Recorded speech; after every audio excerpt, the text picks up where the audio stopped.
Hello friends, આજે આપણે બનાવશું બટાકા પૌવા। તેના માટે આપણે બટાકા લઈ લીધા છે। હવે તેને આપણે છીલીને સુધારી લીધા છે।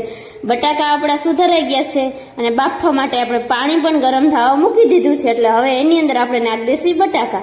સુધારીને લેશી એટલે આપણે તેને વધારે બફાવા નહીં દેવા પડે। એક સીટી કરશી તા બફાઈ જાય। હવે નાખી દીધું આપણે સ્વાદ અનુસાર મીઠું અને કુકર બંધ કરી દઈ।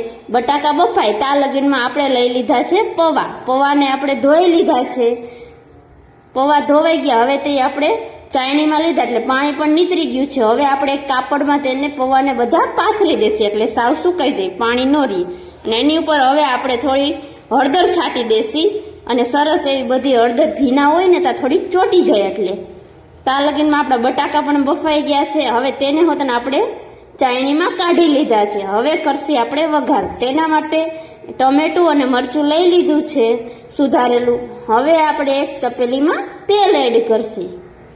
આપણે 2 પાવરા તેલ લીધું છે।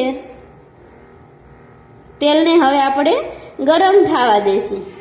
તેલ આપણું ગરમ થઈ ગયું એટલે હવે એની અંદર નાખી છે આપણે રાઈ। રાઈ બધી ફૂટી ગઈ એટલે હવે નાખ્યું તેમાં જીરું, હિંગ, હળદર, લીમડાની કળી પત્તી દાળ આપણે નાખશી।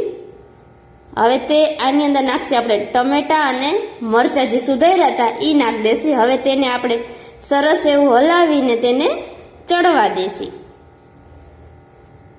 હવે આપણે તેમાં નાખશી સ્વાદ અનુસાર મીઠું। હવે મીઠું નાખીને સરસ એવું હલાવીને તેને ચડવા દેશી। ટમાટર આપણા ચડી ગયા છે એટલે હવે એની અંદર જે આપણા બાફેલા બટાકા હતા એ એડ કરી દીધા છે। હવે સરસ એવું આપણે તેને મિક્સ કરી લેશી એટલે તેલમાં થોડુંક વાર ચડી જાય બધું। પછી હવે એની અંદર આપણે નાખી દેશી પૌવા। જે સાવ સુકાઈ ગયા તે બધા પૌવા આપણે આની અંદર એડ કરી દેશી અને હવે સરસ એવું બધું હલાવીને આપણે મિક્સ કરી લેશી। તમે જોઈ શકો છો આપણે પૌવા બધા સરસ એવા મિક્સ થઈ ગયા છે। હવે થોડીક વાર આપણે તેને ગેસ ઉપર રહેવા દેશી। હવે આપણે ઉતારી લેશી અને ડીશમાં લઈ લેશી। તમે જોઈ શકો છો આપણા પૌવા કેવા સરસના રેડી થઈ ગયા છે। હવે એની ઉપર આપણે નાખશી સેવ